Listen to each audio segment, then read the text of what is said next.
Yeah, and welcome to another video. I'm Brett Papa, and today we're gonna do something that I wish I would have done since I started learning scales and practicing how to shift positions, like say the pentatonic shapes, right? We wanna know how to get from down here to up here, but to do that melodically.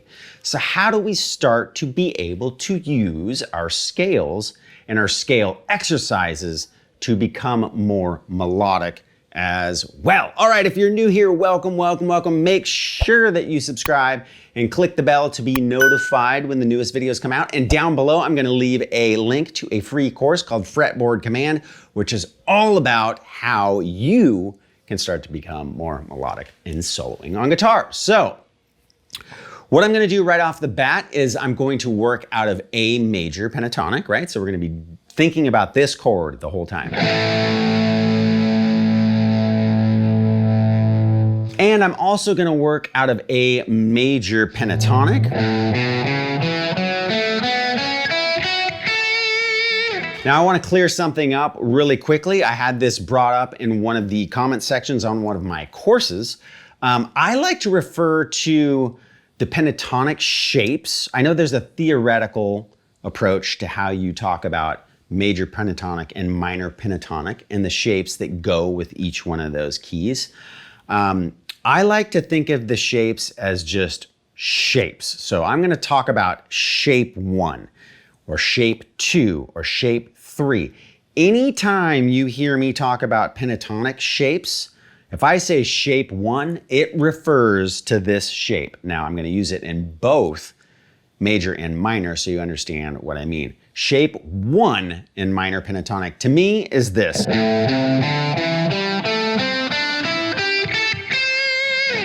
That same shape, I'll talk about shape 1 in major pentatonic.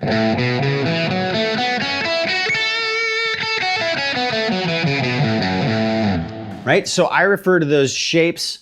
Shape 1 always is gonna look like that for a shape, and all the other shapes that come after that, whether I'm in major or minor, I'm gonna talk about the shapes in that way. And the reason I like to do that is because I also refer to chord soloing techniques where you're using those pentatonic shapes to solo around chord shapes, and it just starts to get confusing. Wait, is that shape 1 in major or minor? This way, it's just there's 5 shapes. Here's what they are, 1, 2, 3, 4, 5. Whether I'm in major or minor, this is how I roll, right? Okay, so now that that's out of the way with, how do we take our scale positions, right? So A major pentatonic, shape 1. Shape 2. Shape 3. Shape 4. And shape 5. How can I take that practice of learning those scale shapes, which is super important, okay? And I want you to start thinking of scale shapes and just the shapes in and of themselves, right? We're not talking musically, but shape-wise as a highway to get from one spot to the other. Now, whenever we're on the road, hopefully we're going someplace specific, you know, unless it's like, I just need to drive around and then you're aimlessly wandering.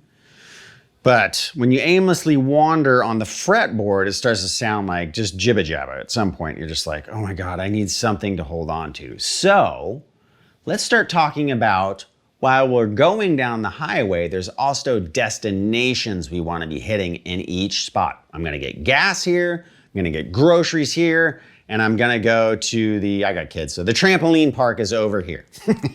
Okay, and in these instances, the destinations are going to be different chord shapes, okay? So I always refer to stuff in the cage system because it's my favorite.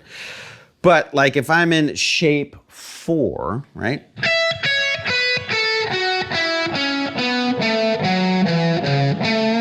I might be thinking about the C shape of that A chord, right? Think of this like as a C chord, a little capo here, but all these notes spell an A chord. Or if I'm in that third position, right? Shape 3, right? I'm using that D shape. Again, got a little D chord looking shape right here with my capo in the front, right?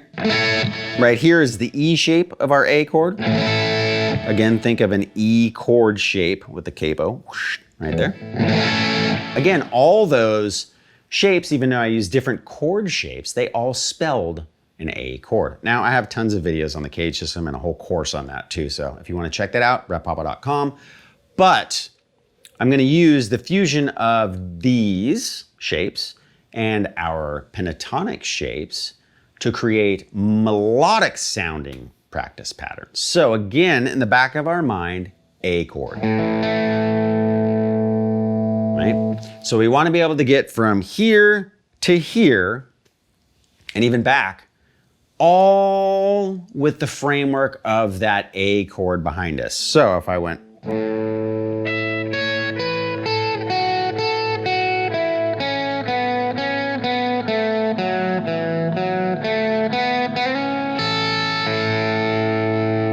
right? The whole time, it's like I use the pentatonic shapes to get from one spot to the other, but it all sounded like I'm floating around that A chord tonality, right?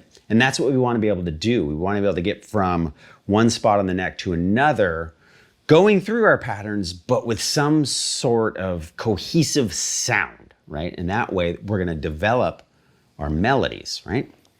Okay, so what can we do? Let's take this D cluster, right? Again, it's an A chord, but it looks like a D chord. And let's use shapes 4 and 3 to hit those chord tones, right? Now, as I get down into here, right, this note right here, and is when I start to get in the sound of this chord. Okay? And then maybe I'll do something like,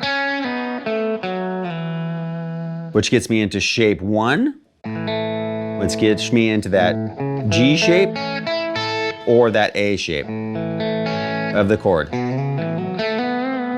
But I'm using that pentatonic shape 1 to outline these chord tones. So if I just hit that open A string, check this out. I could go. Right, and it all sounds like it goes with that A note that's ringing out, right? Because I'm using the notes of that A chord, although they're in that scale shape, I'm really targeting the notes of an A chord.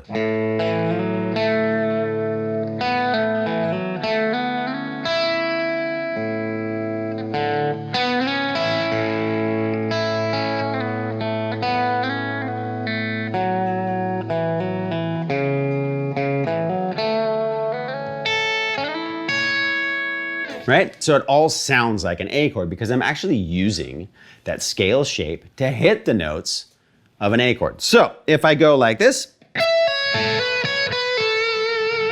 right? I have used the third of my chord. Actually, it's the fifth, sorry. The fifth of my A chord, right? Because this note, those are the same.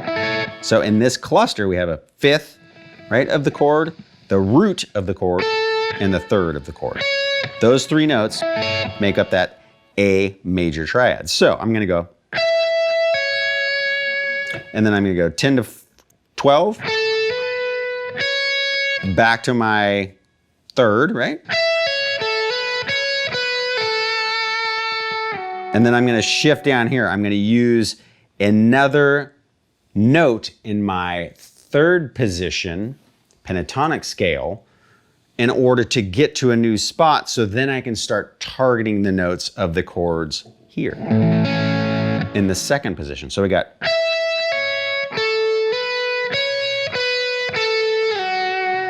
right?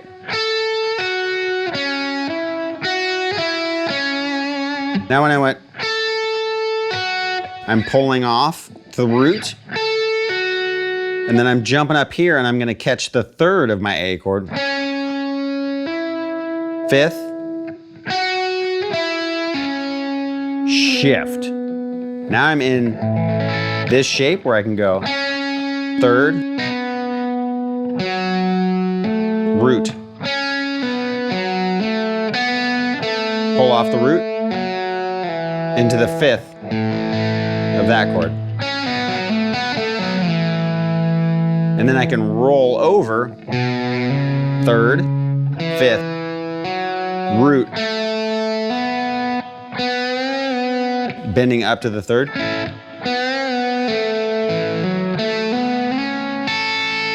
Third, root. Right? So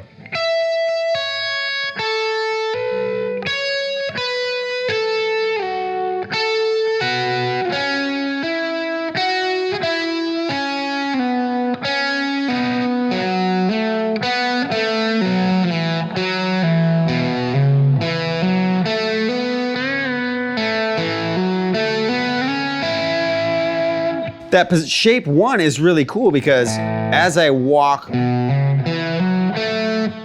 down that shape, right, and I'm going from low to high, I'm hitting the notes of that A chord.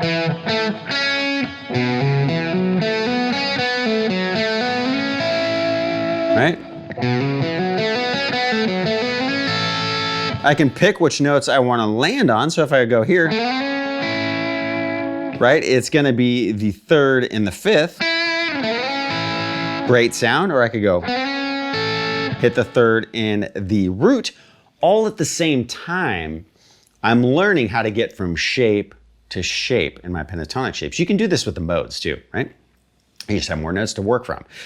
But it's a really great way to start to be able to get around the fretboard and still sound like you're not just noodling. Like there's a purpose in mind with what you're playing.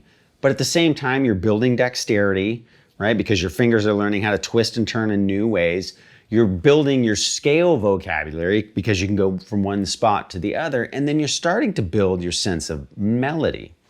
And as you move from shape to shape and you start picking out different notes, you get a little ear training in there too. You're like, oh, that's what the third sounds like. That's what the fifth sounds like. That sounds really cool. And when I go up to the next shape, maybe this D shape of my A chord. Now I got the fifth on top, root here, third here.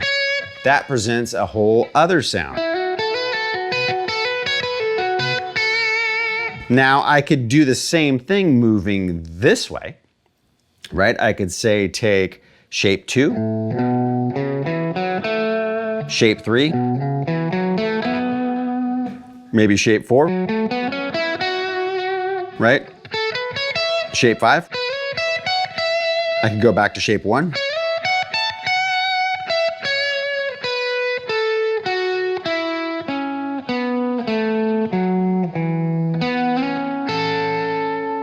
And do that same kind of thing. So let's analyze what I did. So if I go from, what happens, right? Well, I took shape 2 of my pentatonic, and I used kind of the back side, and then I also used shape 3, which is, right? So I went, and into shape 4. Now, why does that sound like an A chord? Why does that, that sound that we've been shooting for, why is it still working when I'm doing it this way, going through all of these shapes again? Well, let's look at the chord shapes again, right? So I'm going to outline these notes. I'm going to use my scale to do it, but I'm targeting these notes of my chord. And also this note, I'm just going to move up to a different shape to grab it. So I got my first, or my root. Now I've hit my root and my third of my A chord.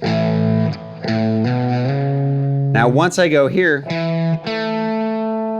I've hit a complete A major chord because I've hit the fifth, and now I've hit the root again.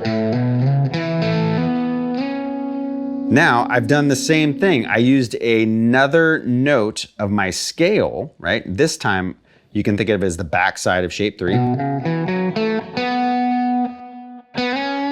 or a note in shape 4, but I'm using this note right here as my A sound again, because this is the third of my A. Right, there's my fifth, there's my root, there's my third, okay? So these notes are the same.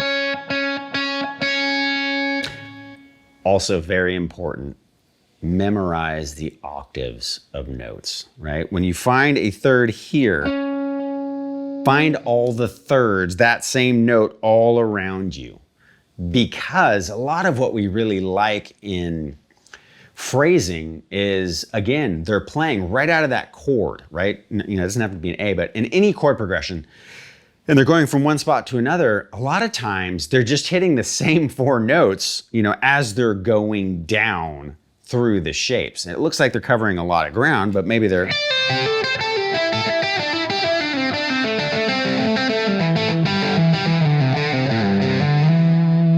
It looks like I hit a lot of different notes there, but in reality, most of that phrasing came from the same 4 notes. And I just used one or other, you know, one note or maybe 2 other notes to use them as a way or a vehicle to get from shape to shape to get me back into using those same 4 notes, right? Okay, so here we go. Now I'm in shape 4, so I've gone shape 2, shape 3, shape 4 of my pentatonic scale.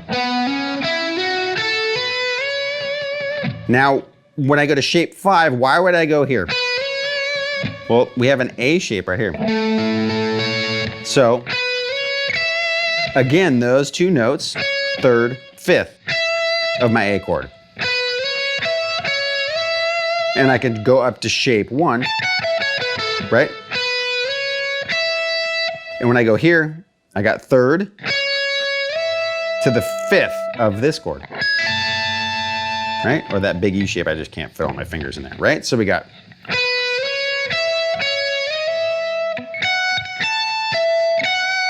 So when I went... Right? 2 of those notes are from a chord, right?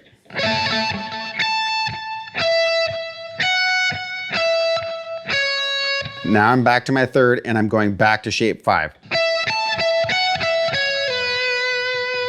Right? Now I've used this note as a transition. Right? So when I went... Now I'm going to go chord tone. Chord tone. Chord tone. Chord tone, chord tone, here again, 2 chord tones, right? So, out of this shape.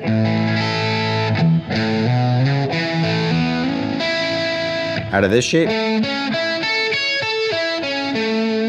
that's the C shape in the cage system.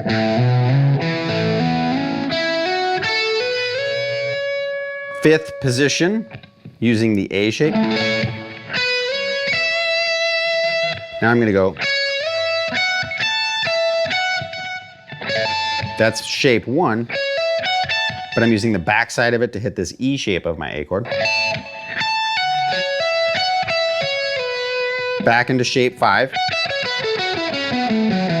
Right, but I'm concentrating on this A. So,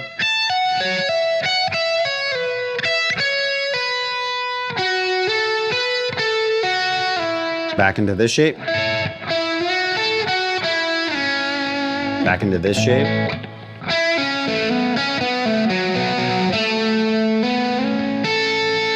back into my C shape.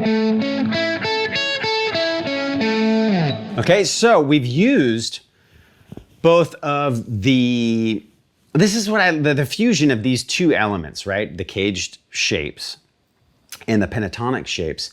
But again, you know, like sometimes you're like, okay, I don't want to just practice a chord progression. You know, I'm like, all these shapes and, you know, I'm getting so confused. Well, just take one chord and the pentatonic shapes right? Just take one chord in the pentatonic shapes and try to use the pentatonic shapes to highlight the sound of that one chord as you move from shape to shape. That in and of itself will really start to help you to play scales in a melodic way. That's the big crux, is I think that most people, they learn a scale and then they just think they're automatically gonna sound good. And what ends up happening is you sound good sometimes, because sometimes you get lucky and you hit the right note at the right time. But when you start to think from chords first and scales secondary, then when you do an exercise to practice your scales, you're like, well, I can use this to hit my chords all the way up and down the neck too, using a familiar shape. Pentatonic's great because, right, there's only 5 notes. You're taking out 2 of the other notes. So pentatonic's a great place to start, because you can still hit all these chord tones of one chord as you're going up and down the neck, you know. Take the one chord of any key, right? So A major, and take A major pentatonic and really try to hit those A's all over the place. And it doesn't have to be huge like that. You can take a very simple shape 1 to shape 2. So we got shape 1.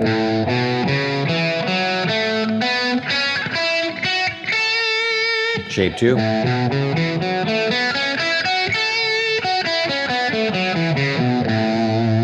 You can do that same thing, right?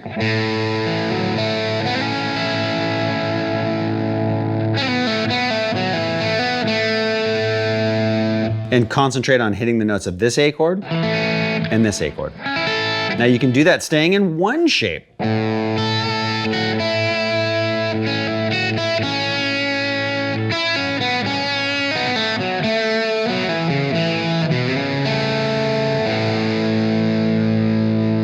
You can do it in, like, take position 2 and concentrate on these notes.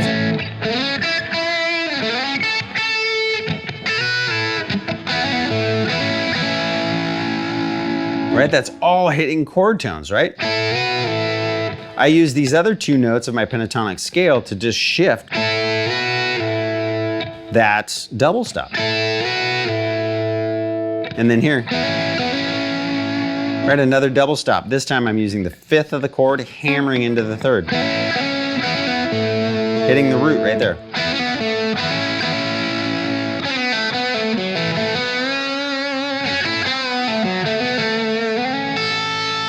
Right, so that's using those 2 shapes together. Maybe I want to go from shape 3 and shape 2, and so I can...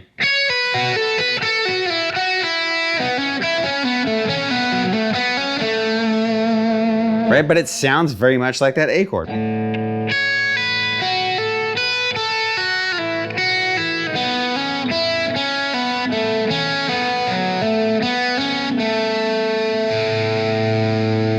right, and then maybe you take the next 2 shapes, right? Shape 3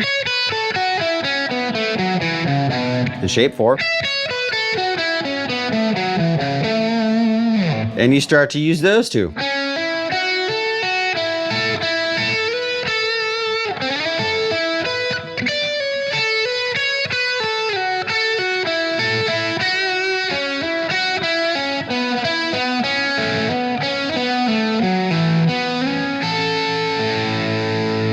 Again, concentrating on that chord shape and then the D shape. And designing your licks around those notes. You don't have to just use those notes.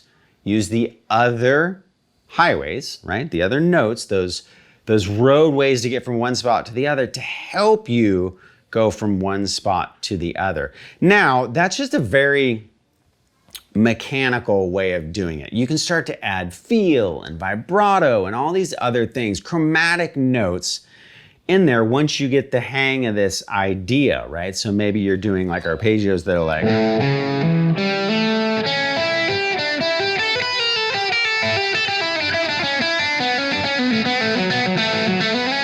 Right?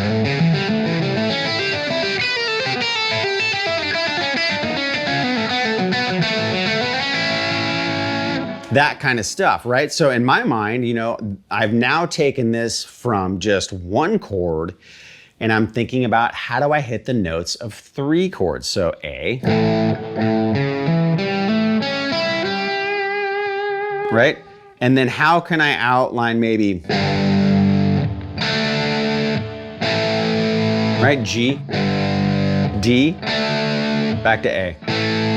So I'm like, okay, I can do that. And I can use my scale shapes, right? Because I know I can play out of A major pentatonic. I'm using shape 2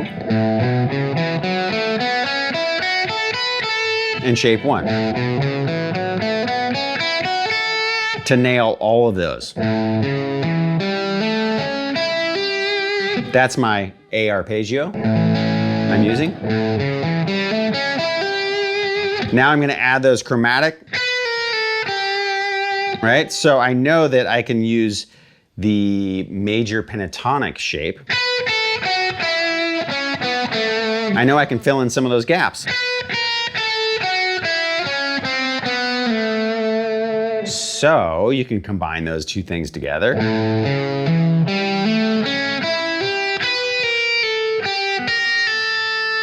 And now I'm gonna go, now I gotta think about this G, right?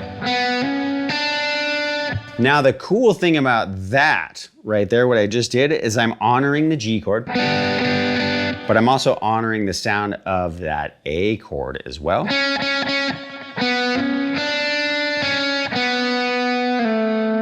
All right, so now I'm thinking about that D chord right here. And then maybe I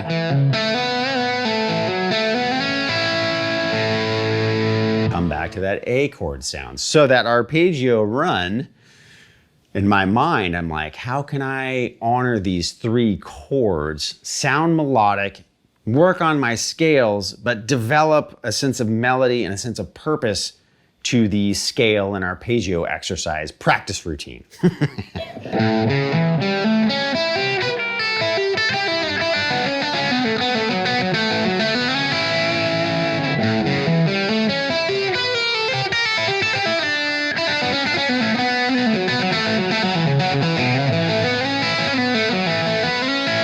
Right, and I can start to add in, you know, other sort of things, right? And make it more of my own style of playing. I love using chromatic licks.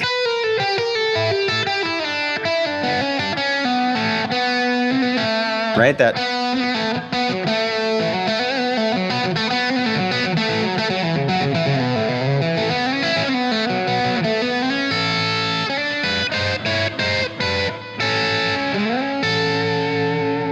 Right, and so you're accomplishing all this with melody in mind. So that's one thing I really want everybody to start focusing on. You've got to practice, right? You've got to learn your scales. You've got to do all these things to be a competent guitar player, right? To be able to like get up in front of people and to jam and to do all these things.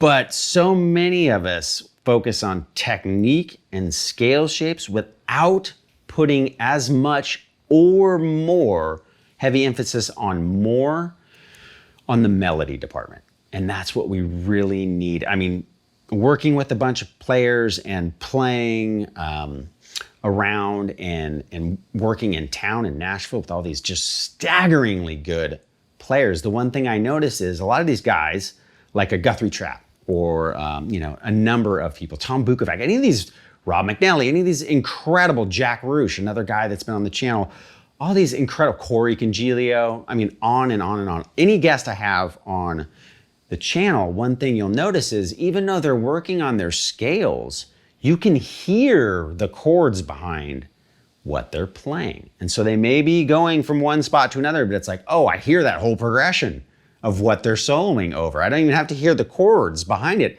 I can hear it in how they're playing. And that's the biggest difference between an intermediate or novice player and somebody who starts becoming more professional, right? Or a more legit seasoned sounding player. And it doesn't have to be fast, right? I did a lesson on Gilmore, right? And how to use these shapes to start to become more melodic. He's one of the slowest players around, but arguably almost everybody's favorite guitar player or top 5 guitar players. because he's so melodic. He uses those scales in a melodic way. All right, so that's my whole spiel, right? So practice your scales because it's super important. Practice the chord shapes. Again, I have a whole course on the cage system at brettpapa.com. Check that out, or check out some of the other videos I've done here, right? And also the video I just did with, David Gilmour, obviously one of the best players ever and in town. When I ask people, he's always in the top 5. Why? Because there's so few notes and they're so good. Like, means everything he's playing. I did a video on that just recently where I analyzed the first solo, Uncomfortably Numb, and it's a perfect example of how you can use these 3 chord shapes that I always talk about, E, A, and D chord shapes, and the pentatonic shapes together to create incredibly melodic solos. Simple, but so effective over chord changes. So check out that video as well. There's lots of stuff here. Make sure you just go to the channel and search in the main channel, because chances are I've done it. I've done tons of songs too. So if you want to learn songs, check those out. And all of this is brought to you by brettpapa.com, whether it's the guests or anything you see on this channel, any improvements I make is all because of your support. So please support brettpapa.com. That would be amazing. Thank you so much for your continued support. And if you're new, make sure to subscribe and click the bell to be notified when the new videos come out. And also, don't forget, there's going to be a free soloing course down below in the description box. So check that out. That also will really help you understand everything in this video. All right, you guys, thanks so much for the continued support. We'll catch you next time.